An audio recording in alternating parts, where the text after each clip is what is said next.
Peace and love, good people. We're back at it. Stock market daddy. We got a bearish reversal here at the 200 period moving average. As you can see, we had a crash into the 200 period moving average and a bounce. I assumed it was a dead cat bounce, and then we had the bearish reversal. So I entered the confirmation candle right next to it, thinking that we were going to continue to the downside towards 683.88, and I was wrong. So what happens when you're wrong? Well, my max loss is $30, but I don't need to lose a whole $30 to know that I was wrong. So I'm going to cut the play right here at -20, because if it's not a bearish power bar from the 200, instead there's a bullish power bar, I'm going to cut my losses, re-enter, and change directions. So now I am entering into this green candle from the 200, and remember, the bottom of this candle that I just entered is going to be my stop loss, which should be less than my max loss. So the bottom of this candle right here, this red line, essentially the 200 period moving average, is my stop loss. All right, so we're moving on up.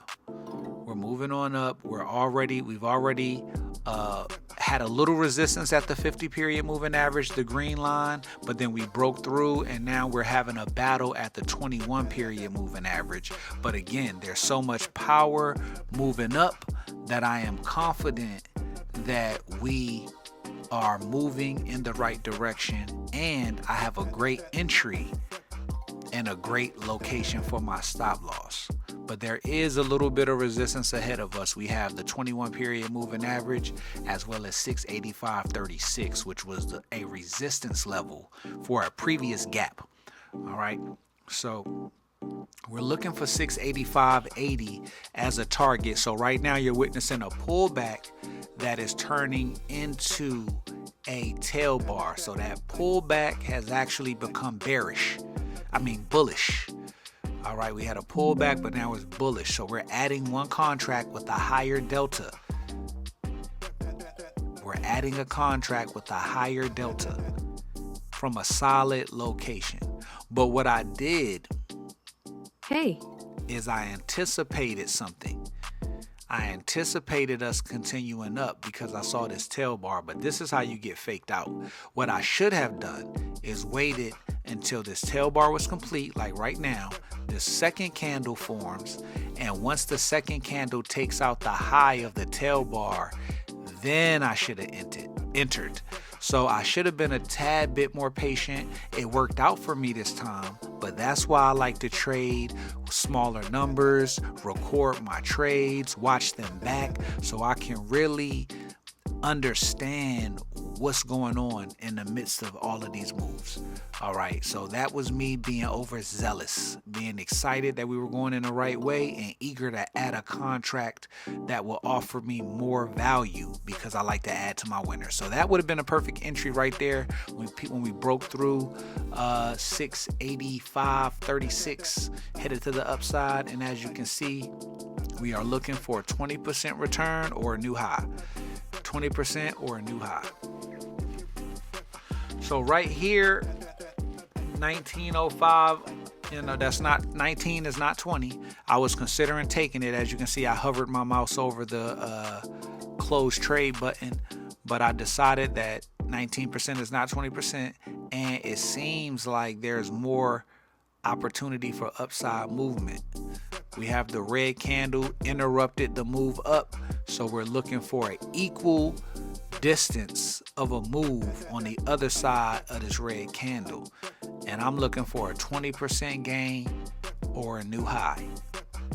And we're so far away from our original entry, but what we should have done is at least moved the stop loss up to under the tail bar.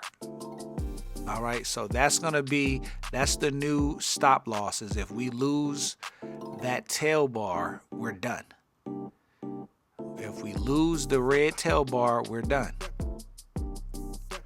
So as you can see, that pullback brought us back down, and it did not take out that tail bar, but it definitely threatened it. but it closed above both of the moving averages, the 21 period moving average, the yellow line, and the 50 period moving average, the green line. But that 1, 2, 3, 4, 5, 6, 7, the last 7 candles are all what we consider consolidation. So we had to move up, and then we had those 7 candles moving sideways. 7 times 2, 14. So for about 12 to 15 minutes, we're moving sideways, really testing and challenging everybody's patience and true conviction. And then boom, we have an explosion from the 21 period moving average, or the intersection of the 21, 50, and the 13. And we're continuing to move up toward the previous high, which is 686.25. But we're not waiting and betting on it to get that high. We're looking for a 20% move or a new high. A 20% move or a new high. And preferably, or because this drop was so violent, 685.80 would be a significant move back up. And that's about a measured move. So what is a measured move? A measured move is the distance from the initial explosion, so from the 200 to the 21, then it consolidates sideways, and we're looking for another explosion the same distance or length as that first one. All right, so from 684.58, this white line, to about the top white line. And now we're looking to see that same move happen again from the 21 period moving average, the gold line, to about 685.80.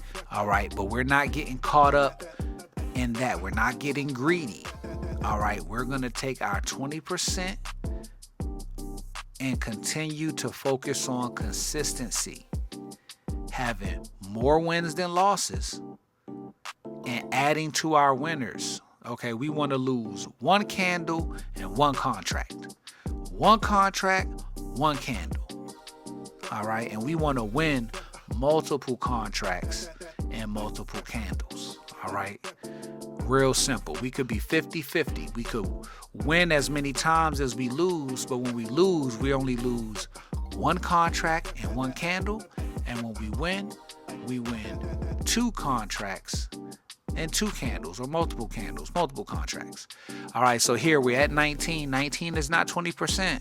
So I'm working on being more patient, sticking to my rules. There's a book called The 4 Agreements. Check that out when you get a chance. In that book, it says that a sin is anytime you break a promise to yourself. So you want to know whether or not you have a gambling problem. Are we trading, gaming, or gambling? Well, are you breaking promises that you make to yourself? Are you preoccupied with trading and not spending time with your family, with your child? It doesn't matter if you're winning or losing. If the preoccupation is interfering with your quality of life, if your choice to trade and game or gamble is impacting the lives of others, then you have a problem. All right, so we are looking for a 20% return right there, right there, right there, right there. And I got to get these hotkeys set up. All right, so we took the percentage on there, and now we hanging in here. I think this is where I decide to cut the loss early. And I took profit early. Peace and love, and I hope you get rich. Subscribe to the channel. I'll see you in the next one.